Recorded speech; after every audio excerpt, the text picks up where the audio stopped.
I am Ferdinand Marcos, and I am the President of the Republic of the Philippines. I stand today on behalf of 110 million Filipinos.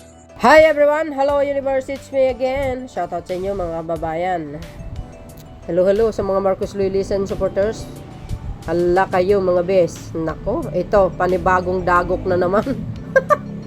Ay, ewan ko na lang. Shoutout sa mga Marcos Luilisan supporters. Ayan, shoutout sa inyo. Ayan, mayroon tayong syempre, just in 6 hours ago. No? Oh, may balita dito guys. Nako, matindi ito.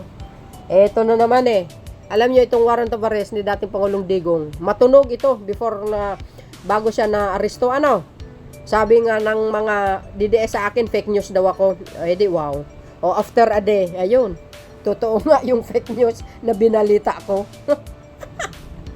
So dahil dito mga kababayan, ang sabi dito, basahin po natin Ang sabi po dito ng GMA, the Philippine National Police, which is ang PNP, said on Sunday, it is prepared to provide assistance to the International Criminal Police Organization, which is ang Interpol, should other warrants of arrest be issued against co-perpetrators of former President Rodrigo Duterte in his deadly war on drugs.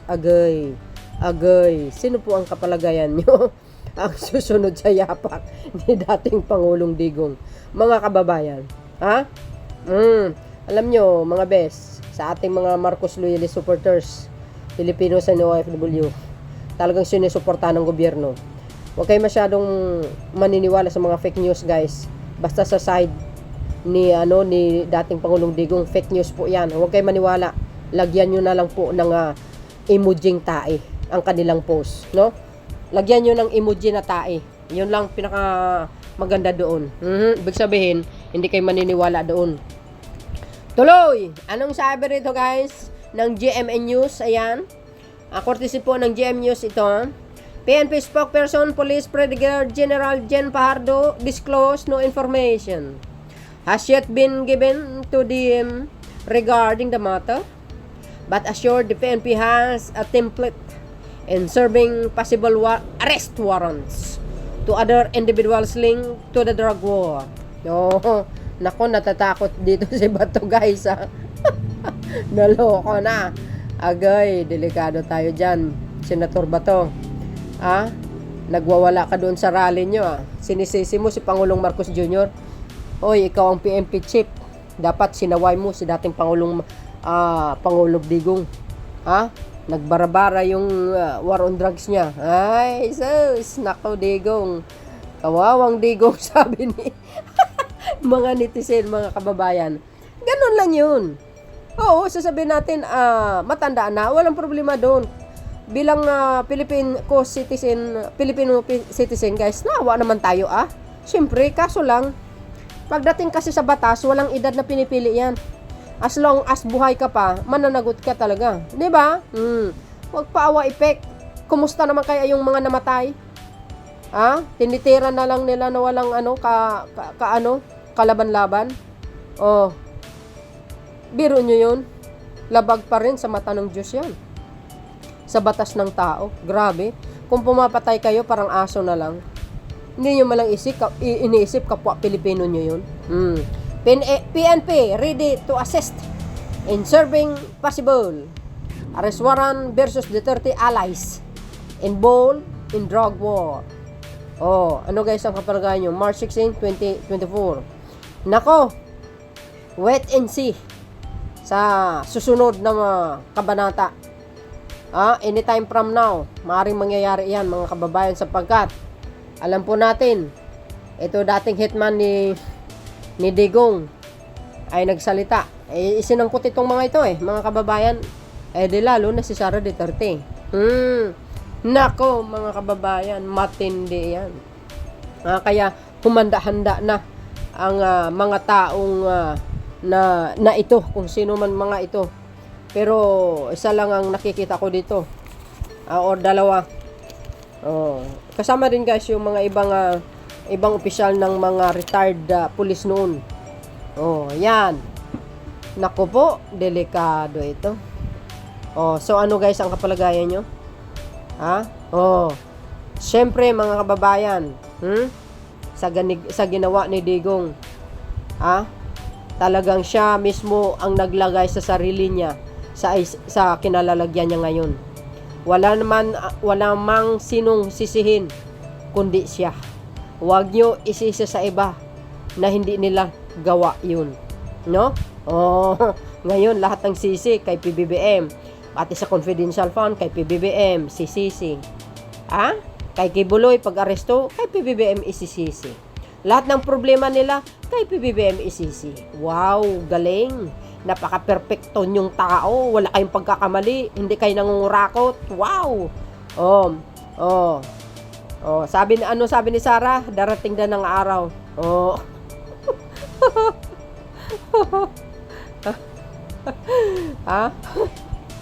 Ito yung sinabi niya, guys. Ayan, sabi niya, BP Sara release Dad Rodrigo Duterte message to supporters. Relax, day of reckoning will come. Well, dapat lang, 'di ba? Sabihin mo sa ama mo magbago na siya at ikaw rin. Tama na yung patutsada nyo. Yung paninira nyo sa pamahalaan. Dahil yung sinabi mong reckoning, hindi mangyayari yan. Hindi yan darating. Kung patuloy kayo manggugulo at sirain ang gobyerno, lalo na sa Pangulo. Never at never mangyayari yung reckoning. Patuloy kayong kakarmahin sa mga pinaggagawa nyo. Paninira sa Pangulong Marcos Jr. Remember, may Diyos tayo na nakatingin sa atin. Ano guys ang kapalagayan nyo? Di ba? Sabi nga, alam nyo, sa totoo lang mga kababayan,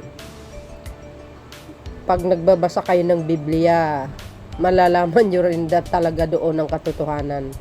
No? Sabi nga ng Panginoon sa Ten Commandments, you shall not kill.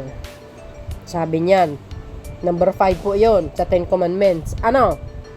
You shall not kill. Why? Yun ang pinagbili ng Panginoon. Buhay ang inutang, buhay rin ang kapalit, mga kababayan. Magiging learn and lesson yan. Hindi lang sa politician, sa lahat. Kaya nga sabi ko, gumawa tayo ng kabutihan para masarap mamuhay na walang naaapakan na tao. 'Di ba? Na hindi ka natatakot, hindi ka nagtatago kung saan-saan. You know? Dahil dito, sa pagkakulong ni dating Pangulong Digong, well, I think guys, ang Diyos ay kumilos, no? Sa kanyang pagkatao, sapagkat yung mga pagkakamali, pagkakasala niya, panahon pa nang siya ay naging mayor ng Davao. Alalahanin nyo, sa mga isiniwalat mismo ng kanyang hitman, Matubato, Las Cañas, Asierto, doon pa lang madidiin si Digong. Kung tutuusin sa pagdating sa December, sa pangalawang hearing, for sure yun guys, madidiin doon pa lang sa tatlo na yun. How much more, mga kababayan, if ang mga biktima ng EJK ay dadalo sa hearing na yun, wala na. Kahit sabihin mo, sa paningin ko lang in my own opinion, mga kababayan, sa paningin ko lamang. Siyempre, pag yan ay dadalo ang mga nabiktima ng EJK, wala na. Mabubulog talaga si dating Pangulong Digong doon. Sa totoo lang, sabi nila sa akin, hindi daw ako naawa. Sus Maria Josep, naawa tayo siyempre dahil yung sa age, sa matanda. Pero guys, pagdating sa batas, walang edad yan. Managot ka dapat. Anong sinabi ng Biblia? Sa Ten Commandments, mga kababayan, you shall not kill. Ang Panginoon lamang ang dapat ang magkuha ng buhay ng bawat tao. Kaya nga binigyan tayo ng batas sa mundo ng Diyos dahil para hulihin, para ikulong na aayon sa sentensya nila. Unless pag sila po ang manlaban at namatay ka sa natural cause ng sakit, walang problema doon. Pero yung papatayin mo ng tao tulad ni Kian de los Santos na nagmamakaawa, 17 years old. Grabe, ang tindi mga kababayan. Na hindi naman involved sa mga droga. Alam nyo, itong reward system ni dating Pangulong Digong, matindi ito. Ang dami ring mga ibang pulis na nasasadlak sa paggawa ng kasamaan. Sa totoo lang guys, grabe. At mismo si Matabato na nagsabi, kumikitil talaga siya ng buhay. Biro mo 25 years, pumapatay ng tao dahil kay Digong. Dyan pa lang wala, madidiin talaga si Digong sa ICC. Kahit sino ba yung Poncio Pilato na magaling na lawyer, wala. Matindi ito guys. Pag ang Diyos maningil, wala kang kawala, mga kababayan. Well, siguro, no, masasabi po natin, maraming kaparaanan ang Panginoon para magbayad ka ng mga pagkakasala mo. Ginamit lang ang Panginoon ng Pilipinas, ginamit ang Panginoon si Tory, si General Tory, ginamit ang Panginoon ang Pangulong Marcos Jr. Para maparusahan ito si dating Pangulong Digong, no? Ngayon, dito niya ma-realize ang lahat ng pagkakamali niya. Yung mga nagawa niyang nakahindik-hindik anong time siya ay namuno. Bara-bara, walang pakundangan. 'Di ba, mga kababayan, akala mo wala nang Diyos na nakatingin sa kanya para sa iparusahan pagdating ng panahon. Time will come to pay your greedy, exploiting others, manlalamang sa kapwa, pumapatay ng kapwa na walang due process. Biro nyo yun, mga kababayan. 'Di ba? Ang sakit ng pakiramdam. Kapwa mo Pilipino, pinatay mo. Wala man lang hustisya that time sa panahon ni Digong. Ngayon, ang Diyos kumilos, ginamit ang ICC para maipakita na mas makapangyarihan ng Diyos kaysa sa lahat. Yan ang pakatandaan nyo. Kaya dapat matakot tayo sa Diyos. Learn and listen sa mga politician. Si Digong, nilagay niya ang kamay sa kanyang inilagay niya ang batas sa kanyang kamay. Walang pakundangan. Hindi lang yan, maraming pagkakasala ang dating Pangulo. Minura niya pa ang Diyos. Mga kababayan, murahin mo ako, murahin mo ang sinuman, wag lang ang Panginoon. Malalagay ka sa alanganin. Sabi ko nga, time will come. Magbabayad ka nang hindi mo makakalimutan sa buong buhay mo. Sa totoo lang, pati yung Santo Papa guys, minura niya. Malinaw na malinaw po yan. Walang halong fake news yan. Sapagkat lahat ng mamayang Pilipino alam na minura niya ang Diyos. Ngayon, nagpapasaklulo kayo sa Panginoon? For what? It's too late. Yan ang sinasabi natin Inaabuso mo yung power mo bilang Pangulo ng Pilipinas na ang akala mo na wala lang pupuna sa'yo, doon po kayo nagkamali. Sapagkat ang Diyos hindi po natutulog. Binabantayan tayo sa bawat galaw natin. Remember, mga kababayan, hiram lang po ang buhay natin. Kaya gumawa tayo ng kabutihan sa ating kapwa. 'Di ba ang sarap ng feeling pag wala ka nasagasaan sa kapwa mo? 'Di ba? Ngayon, habang may oras pa, ma-realize ni dating Pangulong Digong na sa loob siya ng kulungan ngayon.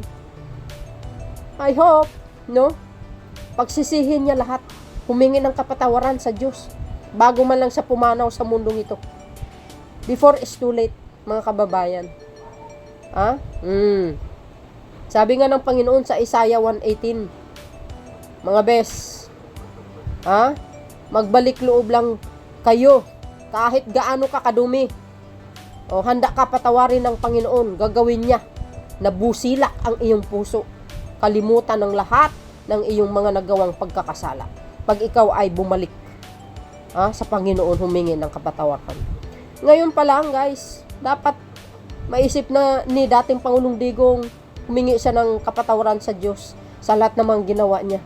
handa siyang patawarin ng Panginoon. Sa totoo lang, ito guys, real talk po. Real talk po yan. Kahit basahin nyo po sa Isaiah 1:18, makikita nyo doon. Ha? Kahit gaano kadumi ang iyong pagkatao, basta humingi ka lang ng kapatawaran sa Panginoon, gagawin niya. Nabusilak ang puso mo. Lilinisin na lahat, patawarin kanya. As long as humingi ka ng kapatawaran. Ngayon, at nakulong siya ngayon, mga kababayan. Alam po natin, ang mga lumalabas sa social media, isinisisi ka ngayon kay Pangulong Marcos Jr. Tandaan po natin, mga kababayan, 2017, civilian pa ang ating mahal na Pangulo that time, na isinampa ni dating Senator Trillanes po yan. At ang Makabayan Black, correct me if I'm wrong. Ang kaso na yan sa ICC, nung tayo pa ay, membro pa ng ICC. Sapagkat napansin nila ang brutal, sa pagpapatay. Sabi ng iba, saan ang hustisya? Walang hustisya nung that time sa panahon ni Digong, sapagkat kontrolado niya lahat, mga kababayan. Alam po natin yan. Ang daming nangyayari na hindi natin nakikita. Ang akala natin, napakagaling na Pangulo, hindi pala. Kung hindi pala si Pangulong Marcos Jr.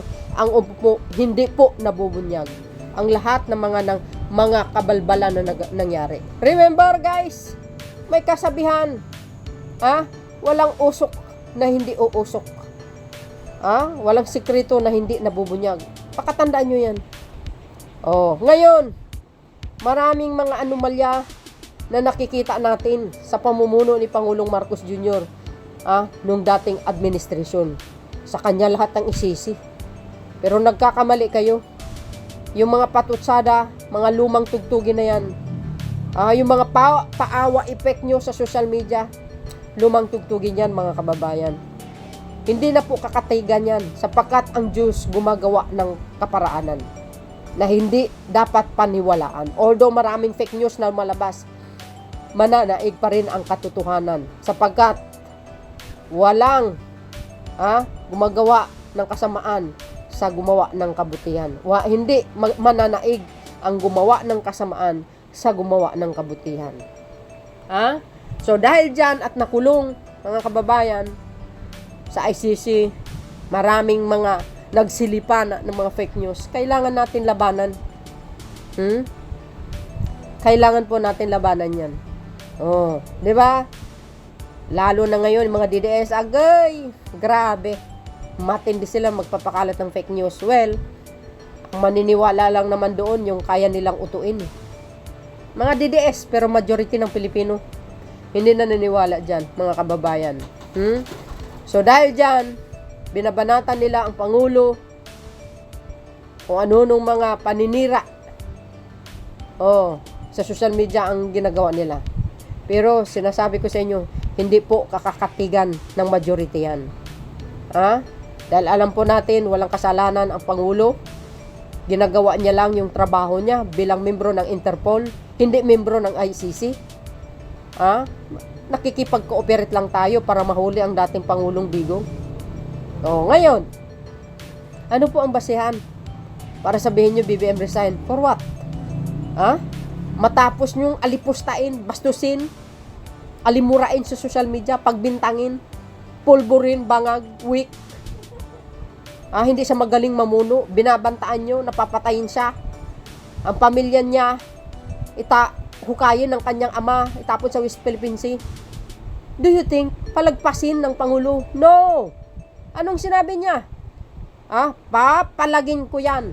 Ngayon, pinalagan niya nga. Ano nangyari?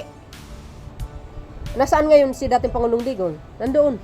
Kung tutuusin, mga kababayan, sabi ni Katunying, kayang-kaya ng pigilan ng Pangulong Marcos Jr. ang ICC. Pero dahil dito sa Interpol, siyempre, hindi niya pipigilin yun, mga kababayan. Sabi ko nga, tahimik pero mapanganib ang galaw. Di ba? Na kung tutuusin din, hindi man lang inisip ni Sara Duterte, ni Digong, na si tanging Pangulong Marcos Marcos Jr. lamang ang makapagligtas sa kanya. Pero hindi eh. Well, masasabi siguro natin mga kababayan, yan po ang way ng ating mahal na Panginoon. Para nang kastiguhin ito si dating Pangulong Digong sa kanyang mga nagawang pagkakamali. Tingnan nyo ang kanyang itsura, paawa effect. Ganun lang naman talaga eh. Mga paawa effect na yan, asus, hindi na uobra yan. Alam na mga hurado yan, yung mga ganyang style. Remember guys, kawawa daw si dating Pangulong Digong, yung sa health niya, no, sa ICC. Kaya nga nung dumating yan eh, diniretso sa ospital eh. 'Di ba? Kasi chinik up nila. So nung nagkaroon ng first hearing niya sa ICC, pinipilit sasabihin ni itong abogado niya doon, si Mergel Gillian, na hindi maganda yung kondisyon ng dating Pangulo. Pero anong sinabi ng hurado? Nasa good health, maganda ang kondisyon ng dating Pangulong Rodrigo Duterte. Dahil alalahanin nyo guys, mas matindi ang kagalingan ng mga doktor doon. Kaya alam nila nasa good kondisyon ng dating Pangulo. Diba? Si dating Pangulong Digong ano yan eh, artista yan eh, magaling magdrama. Kunwari pa-epek-epek na lalanta, hindi makapagsalita. Kagagaling niya lang ng Hong Kong nag-rally. Maliksing-maliksi nga eh. Nakaya niya pa nga magbiyahe ng ilang oras. Kung saan-saan pumupunta na nagrarally. Tapos pagdating sa ICC, pa-victim. Kunwari nanghihina. Sus, Mario, style niyo bulok talaga. Ano guys ang kapalagayan niyo?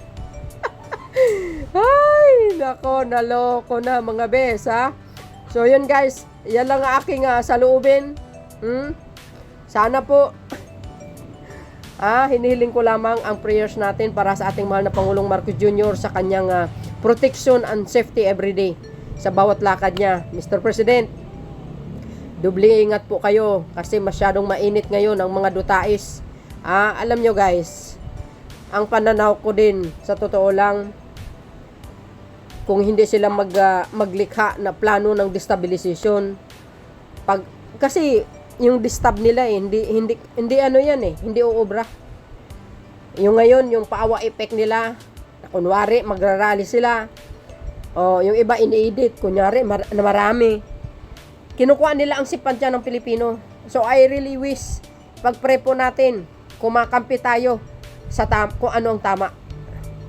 Sino po ang nagkamali, nagkakasala, dapat managot sa batas. Ipag-pray po natin sa peace, love and unity sa bansang ito. Matagal na, puro kaguluhan na lang. Tandaan po natin, hindi si PBBM ang unang nanggugulo, kundi ang kampo ni Duterte. Sila po ang nanggugulo. At tandaan nyo rin mga kababayan, maaring sasalisihin tayo ng isang grupo na kulay dilaw. Dalawa ang mga kalaban ni Pangulong Marcos Jr. Kaya magiging prayers natin is malagpasan ni PBBM ang mga pagsubok, more blessing at safety protection sa kanyang pamilya, higit sa lahat sa kanya. No? 'Di ba? At maraming malilikha na magaganang programa at mabigyan ng trabaho ang mamamayang Pilipino.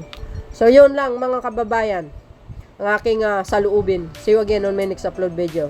Bye bye bye and babush. God bless Philippines.